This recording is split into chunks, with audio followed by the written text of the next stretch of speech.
Bonjour et bienvenue. Aujourd'hui, on va plonger littéralement sous terre pour explorer un des secrets les mieux gardés de la guerre moderne, les tunnels de Gaza. La grande question, c'est comment un réseau aussi immense a-t-il bien pu être construit juste sous le nez d'une des armées les plus technologiquement avancées du monde?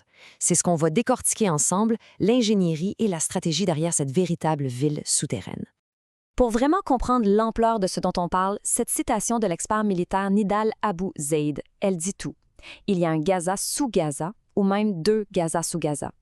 C'est cette dimension cachée, ce champ de bataille complètement invisible qu'on va explorer. OK, voici notre plan de match. D'abord, on va définir c'est quoi ce champ de bataille souterrain. Ensuite, on va voir comment ces tunnels sont passés de simples passages pour la contrebande à de vrais outils stratégiques. Après ça, on va plonger dans l'ingénierie, voir comment ils ont été bâtis, puis on va analyser comment ça a complètement changé les règles du jeu militaire. Et pour finir, on va se poser la question, est-ce que leur mission a été accomplie? Alors on commence. Première section, le champ de bataille. Il faut s'imaginer. La bande de Gaza, c'est minuscule. On parle d'à peine 362 km². C'est un peu comme être coincé dans un ring de boxe sans avoir aucune place pour reculer. La solution qui a été trouvée? Creuser. Aller chercher en dessous, la profondeur stratégique qui n'existe tout simplement pas à la surface. C'est vraiment un jeu d'échecs asymétrique. D'un côté, on a la force aérienne israélienne qui, domine complètement le ciel. La réponse du Hamas, ça a été de rendre ce ciel inutile. En créant ce que les experts appellent une supériorité géospatiale, ils ont tout simplement déplacé le combat sous la terre, un endroit où les avions de chasse, ils sont impuissants. Et on parle de quelle échelle exactement? Eh bien, l'Institut pour l'étude de la guerre estime que le réseau fait plus de 500 km de long. Pour se donner une idée, c'est pas loin de la distance entre Montréal et Toronto. C'est colossal. Un réseau souterrain secret de cette taille-là, c'est du jamais vu. Bon, passons à notre deuxième partie pour comprendre comment tout ça a commencé. De la contrebande à la stratégie, l'évolution de ce réseau souterrain.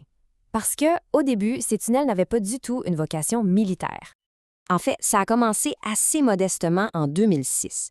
Avec le blocus de Gaza, des tunnels assez rudimentaires sont apparus pour faire passer des biens de première nécessité. Mais très vite, l'ambition a grandi. Déjà en 2009, on parlait d'une toile d'araignée, un réseau de plus en plus complexe. Et puis, dans les années 2010, c'est là que la vraie transformation s'est opérée. Les petits tunnels de contrebande ont cédé la place à de véritables autoroutes souterraines entièrement conçues pour la guerre. Et ça nous amène à la question de l'ingénierie. Comment est-ce qu'on construit une ville souterraine en secret? On va maintenant regarder l'ingéniosité qu'il a fallu pour réaliser un projet aussi massif. La question qui tue, c'est bien sûr celle-ci. Comment est-ce que des centaines de kilomètres de tunnels ont pu être creusés sans aucune détection, sous une surveillance constante par satellite et par drone?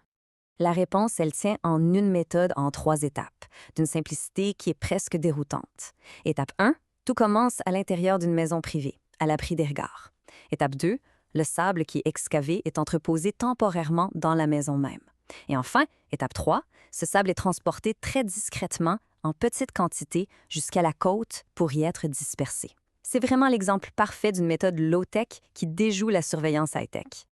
Et cette ingéniosité, elle se cache vraiment dans les détails.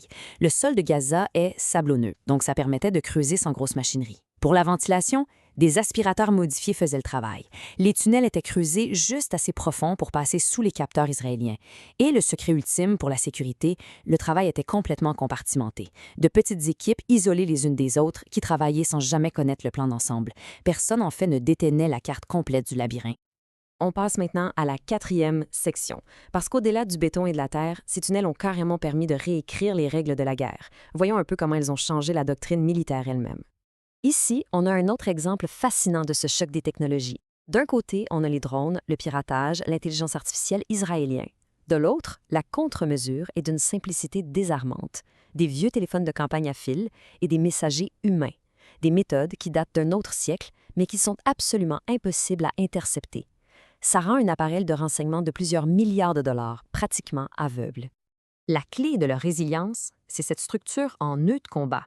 Il faut s'imaginer des petites unités de combat complètement autonomes. Chacun a son propre commandement, ses propres renseignements. C'est un peu comme une étoile de mer. Si on lui coupe une branche, le reste de l'animal continue de fonctionner.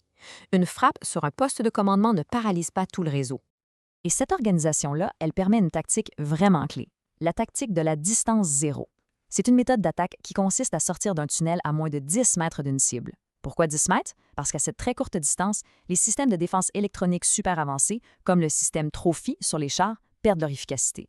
C'est une tactique d'embuscade toute simple, pensée pour neutraliser une technologie de pointe. On arrive à notre dernière section. Après tout ce travail, tout cet investissement, quel était le but final? Et est-ce que cet objectif a été atteint?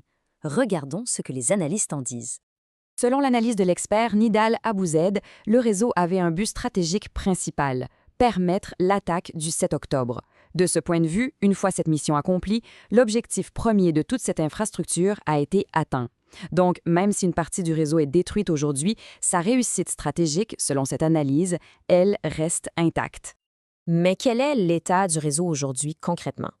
D'après les estimations des analystes et même des médias israéliens, environ 40% des tunnels auraient été détruits. Ça veut dire que la majorité du réseau, possiblement 60%, serait encore fonctionnel. Le labyrinthe est donc loin, très loin d'avoir disparu. Pour conclure, cette dernière citation résume tout. Ce ne sont pas les machines qui ont construit ce tunnel, mais l'idéologie. Ça nous rappelle que la vraie fondation de ce projet, elle n'est pas en béton. Elle est faite de conviction.